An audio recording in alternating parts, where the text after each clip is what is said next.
Novel اعتبار، writer Umaima مکرم، episode number 11۔ Fatima Meerab سے ناراض ہو کر واپس آ چکی تھی۔ تہمینہ نے پھر سے طنز کیا تھا، لیکن وہ سرے سے نظر انداز کے کمرے میں چلی گئی، جس سے تہمینہ کو مزید غصہ آیا۔ دیکھتے ہی دیکھتے 2 مہینے اور گزر چکے تھے۔ فاطمہ نے اب حارث سے ضد کرنا، اس کے سامنے رونا یا ناراض ہونا چھوڑ دیا تھا۔ وہ خود کو اور بے مول نہیں کرنا چاہتی تھی، لیکن ان 2 مہینوں میں اس کے مزاج میں سنجیدگی آ گئی تھی، جو کبھی بھی اس کی فطرت میں نہیں رہی تھی۔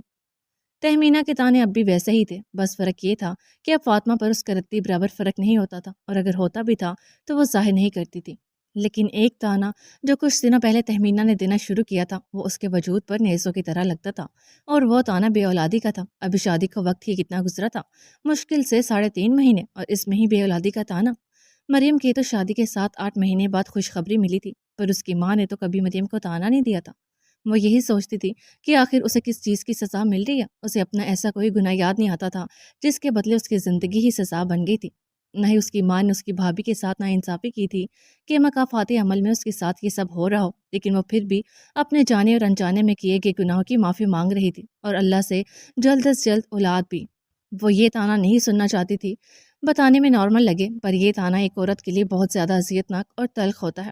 اور افسوس ہر بار کی طرح حارث اپنی ماں کو کچھ نہیں بول پایا تھا۔ کچھ نہ بولتا تو فاطمہ کو اتنا دکھ نہ ہوتا، پر اپنی ماں کی سن کر اسے ڈاکٹر سے چیک اپ کا بولنا، فاطمہ پہلے تو وہ یقین نہ کر سکی کہ حارث اس حد تک کہہ سکتا ہے۔ شادی کے شروع کے سالوں میں تو شوہر بیوی کو پلکوں پر بٹھائے رکھتے ہیں، لیکن حارث نے شادی کے چند مہینوں میں ہی اس پر زندگی کی اور شادی شدہ زندگی کی تلخیاں نمایاں کر دی تھی۔ لیکن اس بار فاطمہ ایک نازک لڑکی کی طرح نہیں، بلکہ کافی سمجھدار اور شادی شدہ عورت ثابت ہوئی تھی، اور اس نے حارث کو صاف کہہ دیا تھا کہ وہ ڈاکٹر کے پاس نہیں جائے گی، اور اگر اس کو فاطمہ کا وجود بنا اولاد کے کھٹکنے لگا ہے تو وہ ابھی اور اسی وقت اپنے میکے چلی جائے گی۔ ساتھ ساتھ دل میں دعا بھی کی تھی کہ اس بار اس کا مان نہ ٹوٹے، ورنہ اس کا رہا سہا بھرم ختم ہو جاتا، کیونکہ وہ جانتی تھی میرے اسے کبھی ایسے نہیں کرنے دے گی، اور اگر ایسا ہوتا تو اس کی عزت نفس بہت بری طرح رنج جاتی۔ اس معاملے میں اسے اس کی ماں نے کمزور کیا تھا، لیکن اس بار اس کی دعا قبول ہوئی تھی۔ حارث غصے سے اسے گھٹتا کمرے سے نکل گیا تھا۔ اس نے شکر ادا کیا تھا، ورنہ اگر وہ کہہ دیتا کہ چلی جاؤ تو کیا کرتی وہ۔ جس دن سے میرب نے اسے سسرال کا رونا رونے سے منع کیا تھا، جب سے وہ اپنی تکلیفیں اپنے دل میں ہی رکھنے لگی تھی، جس کی وجہ سے وہ بدلتی جا رہی تھی۔ شاید اسے اس کے بھائی باپ نے ہتھیلی کا چھالا بنا رکھا تھا، اسی لیے اسے یہ باتیں اور زیادہ تکلیف دیتی تھیں۔ اس کا دل کرتا تھا کہ وہ اپنے باپ کے سامنے اپنا دل کھول دے، لیکن وہ اپنے باپ جس نے اسے بچپن سے بے انتہا محبت اور مان دیا تھا، ان کو شرمندہ نہیں کرنا چاہتی تھی۔ میرب اور فاطمہ کے تو پوچھنے پر بھی وہ اب کچھ نہیں بتاتی تھی۔ زندگی میں پہلی بار اس نے انا لگائی تھی، یا پھر یہ انا نہیں، اس کی عزت نفس تھی۔ کوئی نہیں تھا سوائے اللہ کے جو اس کی مدد کرتا یا جس سے وہ اپنی تکلیف شیئر کرتی، کیونکہ باقی سب کی نظر میں تو اس کی تکلیف تھی ہی نہیں، کیونکہ سب کا کہنا تھا کہ شروع میں تو ہر لڑکی کو یہ برداشت کرنا پڑتا ہے، اور پھر وہ اللہ سے یہی پوچھتی تھی کہ لڑکی کو ہی کیوں برداشت کرنا پڑتا ہے۔ پہلے تو وہ اچانک شادی پر خوش نہیں تھی، لیکن پھر مان گئی، اور پھر اس نے اپنے نصیبوں کے لیے دعا کرنی شروع کی، لیکن اس کی ایک دعا بھی قبول نہیں ہوئی۔ اس کی تکلیف کو تھوڑا بہت محسوس کرنے والی صرف سندس تھی، جو اکثر جھنجھلا کر تہمینہ سے بحث بھی کر جاتی تھی، اور اکثر حارث کا بھی دل فاطمہ کی طرف سے صاف کرتی تھی، جو تہمینہ کی طرف سے میلا ہوتا تھا۔ یہ 3 مہینے فاطمہ کی زندگی کا سب سے برا وقت تھا، اور افسوس ہمیشہ کی طرح برا وقت بہت دیر سے گزر رہا تھا، اور اس برے وقت میں اللہ کے سوا کوئی اس کے ساتھ نہیں تھا۔ ہم یونی کیوں آئے ہیں؟ حماد نے ارحم کو گاڑی کراچی یونیورسٹی کے گیٹ سے اندر لے جاتے دیکھ حیرت سے پوچھا۔ ہاں بس یہ گفٹ دینے جانا تھا، تو مسکراتے ہوئے ارحم نے بیک سیٹ کی طرف اشارہ کیا، جہاں چھوٹا سا پیک گفٹ تھا۔ حماد نے حیرت سے پہلے گفٹ اٹھا کے اسے الٹ پلٹ کر کے دیکھا، پھر ہلا کر دیکھا کہ کیا ہے، اور پھر حیرت سے ارحم کو دیکھنے لگا۔ یہ کیا ہے؟ حماد نے گفٹ واپس پیچھے رکھا اور ارحم کو تفتیشی نظروں سے دیکھا۔ گھڑی ہے، لیڈیز واچ۔ ارحم ویسے ہی مسکراتے نارملی بولا، لیکن کس کے لیے؟ ایک منٹ کہیں؟ خوشی سے بولتے حماد نے بات ادھوری چھوڑ دی۔ ہاں بالکل صحیح سوچ رہے ہو۔ بولتے ساتھ ارحم نے گاڑی روکی۔ تم یہیں بیٹھو، میں 5 منٹ میں آیا۔ ارحم گاڑی سے اترا اور ایک بیک سیٹ سے گفٹ اٹھاتا باہر نکل گیا۔ حماد نے اس کی بات پر اس بات میں سر ہلایا اور میں نے خیز نظروں سے اسے دیکھنے لگا۔ 5 منٹ ہی گزرے تھے کہ ارحم واپس آ گیا۔ گاڑی میں بیٹھ کر گاڑی سٹارٹ کی اور یو ٹرن لیا۔ ویسے کوئی خاص وجہ اس گفٹ کی؟ کیونکہ میرا نہیں خیال کہ آج عاشقوں کا کوئی خاص دن ہے۔ شرارت سے کہتے اس نے اپنا موبائل نکالا۔ اسکرین پر سارا کا میسج تھا۔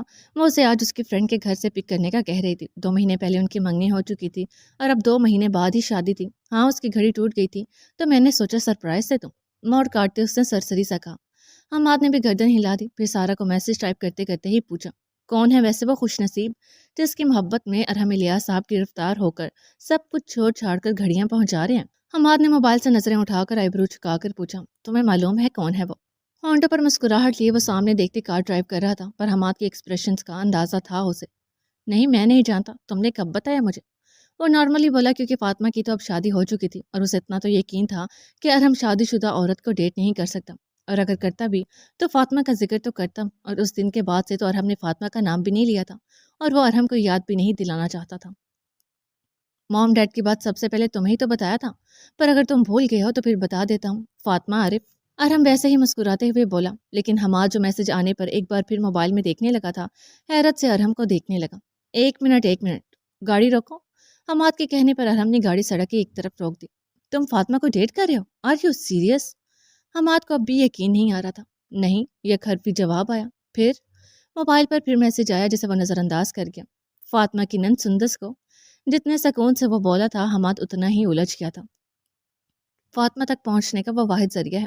حماد کی الجھن ختم کرتے وہ واپس گاڑی سٹارٹ کرنے لگا۔ حماد نے افسوس سے اسے دیکھتے اس کا ہاتھ پکڑا۔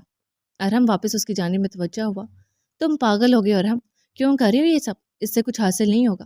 کچھ نہیں، بلکہ مجھے میری زندگی حاصل ہوگی، فاطمہ حاصل ہوگی مجھے۔ سنجیدگی سے بولتے وہ حماد کو پاگل لگا۔ ارحم تم غلط کر رہے ہو، تم کھیل رہے ہو اس کی نند کے ساتھ، استعمال کر رہے ہو اسے، اس کے جذبات کا مذاق مت اڑاؤ۔ حماد کو غصہ تو بہت آ رہا تھا، پر ابھی غصہ کرنا کام بگاڑنے کے مترادف تھا۔ میں نہیں کھیل رہا اس سے، میں نے اسے محبت کے دعوے نہیں کیے، بس اتنا کہا ہے کہ میں اسے پسند کرتا ہوں، اور پسند انسان ہزاروں کو کرتا ہے۔ کندھے اچکا کر بولتے وہ حماد کو سوالیہ نظروں سے دیکھنے لگا، جیسے پوچھ رہا ہو اور کوئی سوال ہے؟ اچھا تو پھر یہ بھی بتاؤ، یہ سب کرنے سے فاطمہ کیسے حاصل ہوگی؟ ارحم مسکرایا۔ میں بس سندس کو اعتماد میں لے کر فاطمہ سے ملوں گا، اسے یقین دلاؤں گا، اسے بتاؤں گا کہ ارحم الیاس اس کے لیے کیا فیلنگس رکھتا ہے، کہ اس حد تک اسے چاہتا ہے کہ اس حد تک کا اندازہ اسے خود بھی نہیں۔ اس سے محبت بے حد ہے کہ اس کا اندازہ لگانا ناممکن ہے۔ مجھے یقین ہے وہ ضرور مانے گی۔ حماد کا دل کیا اپنا سر پیٹ لے۔ وہ اتنا پڑھا لکھا قابل بزنس مین اتنی جہالت والی باتیں کر رہا تھا، لیکن دیوار پر سر مارنے سے نقصان سر کا ہوتا ہے، دیوار کا نہیں، اور ابھی یہی مثال حماد پر تھی۔ ارحم کو سمجھانا بیکار تھا۔ لیکن تمہاری سندس سے دوستی کیسے ہوئی؟ میرا مطلب مجھے یقین نہیں آ رہا، تم لڑکی کے پیچھے گلاب لے کر پھر رہے ہوگے، وہ بھی وہ لڑکی جس سے تمہیں محبت ہی نہیں ہے۔ حماد کی بات پر ارحم ہنسا۔ ہاں صحیح کہا، میں کبھی کسی لڑکی کے پیچھے گلاب لے کر نہیں پھر سکتا، سوائے فاطمہ عارف کے۔ مسکرا کر بولتے اس نے گاڑی سٹارٹ کر دی۔ تھوڑی دیر گاڑی میں خاموشی رہی، پھر دوبارہ حماد کی آواز سے خاموشی کو توڑا۔ پھر کیسے دوستی ہوئی تمہاری اس سے؟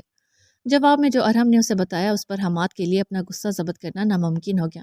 دماغ میں ہزاروں سوال اٹھے، اپنی مٹھی بھینچے وہ کھڑکی سے باہر دیکھنے لگا۔ آج ایک ہفتے بعد فاطمہ میکے آئی تھی۔ عارف صاحب کچھ دیر اپنی بیٹی کے ساتھ گزارنے کے بعد ہاسپٹل چلے گئے تھے۔ فاطمہ کو کمزور ہوتا دیکھ انہوں نے اس سے پریشانی سے کچھ سوال کیے، لیکن فاطمہ نے انہیں مطمئن کر دیا، اور وہ بھی جلد ہی مطمئن ہو گئے، کیونکہ ابھی شادی کو اتنا وقت ہی نہیں گزرا تھا کہ گھریلو مسئلے ہوں۔ ابھی شام کا وقت تھا، وہ میرب اور مریم کے ساتھ لان میں بیٹھی تھی۔ سفیان کمرے میں سو رہا تھا۔ وہ آج بھی ہر بار کی طرح خاموشی سے بیٹھی ان کی باتیں سن رہی تھی۔ وہ اب کم بات کرنے لگی تھی۔ وہ ناراض نہیں تھی، پر جو باتیں اس کے پاس تھیں وہ کوئی سننا نہیں چاہتا تھا، اور جو سننا چاہتے تھے وہ باتیں اس کے پاس تھیں ہی نہیں، اس لیے خاموشی بہتر تھی۔ ابھی بھی میرب اور مریم کسی کے متعلق کوئی بات کر رہے تھے جب میرب کے منہ سے نکلنے والا جملہ سن کے فاطمہ کے حلق میں آنسوں کا گولا اٹکا۔ تو کیا وہ اتنی انجان تھیں؟ کیا ان کو فاطمہ کے چہرے سے اس کی تکلیف نظر نہیں آتی تھی، یا وہ جان کر انجان بن رہی تھی؟ ہاں صحیح کہہ رہی ہو، اب فاطمہ کو ہی دیکھ لو، وہ کتنی خوش ہے سسرال میں۔ کیسے کہہ دیا انہوں نے یہ جملہ؟ کیا اس کی خاموشی اس کے درد بیان نہیں کرتی تھی؟ آپ کو کس نے بولا امی میں خوش ہوں؟ ضبط ٹوٹ گیا تھا آج اس کا۔ اس کے اچانک بیچ میں بولنے پر مریم اور میرب کا چلتا منہ ایک دم رکا۔ دونوں فاطمہ کو دیکھنے لگی۔ آپ سے کس نے کہا کہ میں خوش ہوں؟ میں خوش نہیں ہوں امی، میں بالکل خوش نہیں ہوں۔ بولتے ہوئے اس کی آنکھوں سے آنسو گرے۔ فاطمہ شروع میں میرب جانتی تھی وہ ماں تھی، اس کے چہرے سے اس کی تکلیف پڑ سکتی تھی۔ وہ جانتی تھی وہ اس بارے میں اس کی زیادہ سے زیادہ یہ مدد کر سکیں گی کہ وہ تہمینہ اور حارث سے بات کریں، پر اس کا نتیجہ اچھا نہیں نکلتا۔ اس کے یہاں زیادہ آنے پر پابندی لگ جاتی۔ حارث یہی سمجھتا کہ وہ میکے آ کر اس کے گھر والوں کی برائیاں کرتی ہے، اس لیے وہ صرف فاطمہ کو صبر کی تلقین کر سکتی تھی اور اس کے حق میں دعائیں۔ ابھی بھی وہ اسے نصیحت ہی کر رہی تھی جب فاطمہ نے بیچ میں ہی بات کاٹ دی۔ کیوں امی؟ کیوں برداشت کرنا پڑتا ہے شروع میں؟ جو شروع میں آپ کا احساس نہیں کر رہا وہ بعد میں کیا کرے گا؟ یا پھر آپ سیدھا سیدھا کہیں کہ برداشت کرتے رہو، جب برداشت کرنے کی عادت ہو جائے گی تو تکلیف نہیں ہوگی۔ میرا اس بار کچھ نہ بول سکی، مریم بھی خاموشی سے اسے دیکھ رہی تھی۔ اس بار فاطمہ کے لہجے میں ضد نہیں تھی، اس کی آواز ہلکی تھی اور لہجہ بھی دھیما۔ شروع کے دنوں میں برداشت کرنے کی نصیحت کیوں کی جاتی ہے امی؟ جب لڑکی ہزار خواب لے کر ایک اجنبی کو اپنی زندگی سونپ دیتی ہے تب اسے یہ نصیحتیں کیوں کی جاتی ہیں؟ اس کے خواب بکھرنے پر اسے برداشت کرنے کی تلقین کیوں کی جاتی ہے؟ ان لڑکوں کو کیوں نہیں کہتے کہ شروع میں اپنی بیویوں کے نخرے اٹھانا، جو تم سے وابستہ ہزاروں خواب لے کر آ رہی ہیں اسے بکھرنے مت دینا؟ اب کہ مریم اور میرب کی آنکھیں بھی نم ہوئی تھی، اور اگر بعد میں آپ کی قدر بھی ہو جائے تو اس کا کیا فائدہ ہے؟ جب بھوک لگے اور کھانا نہ ملے تو بھوک مر جاتی ہے امی، رشتے بھی اسی طرح ہوتے ہیں۔ اگر وقت پر احساس اور محبت نہ دے تو رشتے کا خلوص مر جاتا ہے۔ جب ان کی قدر کرنے کا وقت ہوتا ہے، جب ان کو تلخیوں اور بے قدری کی سولی پر چڑھا کر سارے جذبات مار کر پھر اگر آپ کی قدر کی جائے تو اس قدر کو قدر نہیں بولتے امی۔ میں تو ابھی سے تھک گئی ہوں امی۔ وہ بول کر رکی، اپنی آنکھوں سے آنسو صاف کرتی وہ مسکرائی، تلخ مسکراہٹ۔ میں حارث کی محبت نہیں ہوں امی، میں صرف ضرورت ہوں۔ جانتی ہیں میں اب حارث سے ضد نہیں کرتی، کوئی خواہشات کا اظہار نہیں کرتی، کوئی نخرہ نہیں دکھاتی۔ پتہ ہے کیوں؟ تاکہ میرا یہ بھرم اب نہ ٹوٹے کہ حارث میرا مان رکھیں گے۔ میں خوش نہیں ہوں امی۔ خواب سجانے والی آنکھیں پل بھر میں بنجر ہو جائیں، رستہ تکتے تکتے تھک کر امیدیں پتھر ہو جائیں، لب پر ٹھہری ہو خاموشی اور سینے میں حشر برپا ہو، لفظوں کی مالا کا دھاگا بیچ سے جیسے ٹوٹ گیا ہو، بھولی بسری ساری یادیں میں بھی شاید یاد بنا لوں، بھول کے اپنے دکھڑے سارے ہونٹوں پہ مسکان سجا لوں، تم ڈھونڈو پھر مجھ میں مجھ کو اور میں خود میں گم ہو جاؤں، ایسا بھی تو ہو سکتا ہے میں بھی ایک دن تم ہو جاؤں۔ کہتے ساتھ فاطمہ اٹھی اور اندر چلے گی۔ میرب اور مریم خاموش بیٹھی رہیں، کسی کے پاس کچھ تھا ہی نہیں بولنے کو۔ میرب کو پہلی بار اپنے فیصلے پر افسوس ہوا تھا، ان کو لگا تھا کہ جلد بازی میں وہ اپنی بیٹی کے لیے غلط فیصلہ کر گئی ہیں۔ اب افسوس مت کریں امی، سب نصیبوں کی بات ہوتی ہے، انسانوں کے ہاتھ میں کچھ نہیں، ورنہ ماں باپ کبھی اولاد کے لیے غلط فیصلہ نہیں کرتے۔ کہہ کر وہ رکی نہیں، باہر کی جانب بڑھ گئی۔ میرب اسے نہیں روک پائیں کیونکہ ان کے پاس ابھی کوئی نصیحت کرنے کی ہمت نہیں تھی، نہ ہی دینے کو تسلی۔ سارا نے اس دن ارحم کو اس کے میسج کا جواب نہیں دیا تھا، لیکن حماد کے رشتے کے لیے ہاں کرنا اس کے میسج کا جواب ہی تھا۔ اس کے کچھ دن بعد ہی سارا اور حماد کی منگنی ہو گئی تھی، اور سارا کے دل میں حماد کے لیے جگہ بننے لگی تھی، اور وجہ حماد کی کیئر، توجہ اور اپنی محبت کا یقین دلانا تھا۔ اس دن کے بعد ایک دو بار کلب میں حماد کے ساتھ سارا گئی تھی، جب اس کے ارحم سے ملاقات ہوئی تھی، اور پرانی ملاقات کا شبہ دونوں کے چہروں پر نہیں تھا۔ اس کے بعد حماد کے منع کرنے پر سارا دوبارہ کلب نہیں آئی، اور دو بار بھی اس کو کلب لانے کا مقصد یہی تھا کہ سب ان تینوں کو پھر سے ساتھ دیکھ لیں اور یہی سمجھیں کہ جسٹ وہ دوستوں میں لڑائی تھی۔ اس کے بعد سارا کئی بار حماد کے ساتھ ارحم سے ملی، سارا اور ارحم کی دوستی ہو گئی تھی، اور حماد کی نسبت سارا نے اس سے بحث نہیں کی تھی، بلکہ دوستی نبھانے کے لیے اس کی مدد کرنے کو راضی تھی۔ سارا نے ارحم کے بولنے پر سندس سے دوستی کی تھی۔ وہ ایک آرٹ ایگزیبیشن میں جان بوجھ کر سارا سے ٹکرائی تھی، کچھ اس طرح کہ اس کے ہاتھ میں موجود پینٹنگ پر سندس کے ہاتھ میں پکڑے کلرز گر جائیں، جسے وہ صرف اتفاق سمجھے، اور ہوا بھی کچھ یوں ہی تھا۔ سندس اس سے معذرت کر رہی تھی اور وہ بنا برا مانے اس کو سوری کرنے سے منع کر رہی تھی۔ پھر باتوں باتوں میں نمبر کا تبادلہ ہوا، پھر سارا نے اپنی اور سندس کی دوستی کو پروان چڑھایا۔ وہ اکثر سارا سے ملنے اس کی یونی جاتی اور ساتھ میں اکثر ارحم کو بھی ساتھ لے جاتی۔ اس طرح سارا نے کب سندس کی دوستی ارحم سے کروائی، سندس کو پتہ بھی نہیں چلا، اور پھر ان کی ملاقاتوں میں سارا کی موجودگی کم ہونے لگی، اور پھر آہستہ آہستہ وہ ملاقاتیں ارحم اور سندس کے درمیان ہونے لگی۔ ارحم کو نہیں معلوم تھا کہ یہ سب اتنی جلدی ہو جائے گا، لیکن اس کی اچھی قسمت سے ہو چکا تھا۔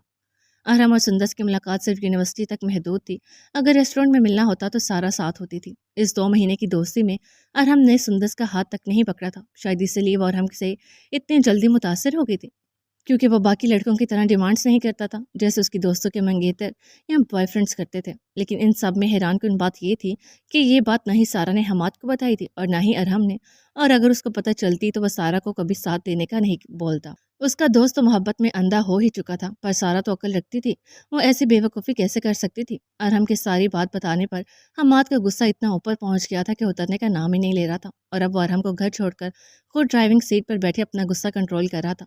سارا اس کے منگیتر تھی اور ارحم کے اشارے پر چل رہی تھی۔ ابھی وہ سارا کو اس کی دوست کے گھر سے لینے جا رہا تھا، اور اب اس سے 2 ٹوک بات کرنے کا ارادہ رکھتا تھا۔ زیان کی منگنی کل ہو چکی تھی، 1 ہفتے پہلے ہی اس کی خالہ کی فیملی آئی تھی، اور کلثوم کے کہے کے مطابق سب زیان کی قسمت پر رش کر رہے تھے، اور کچھ کزنس تو جل بھی رہے تھے۔ وجہ اس کے منگیتر کا حسن تھا جو بے مثال تھا۔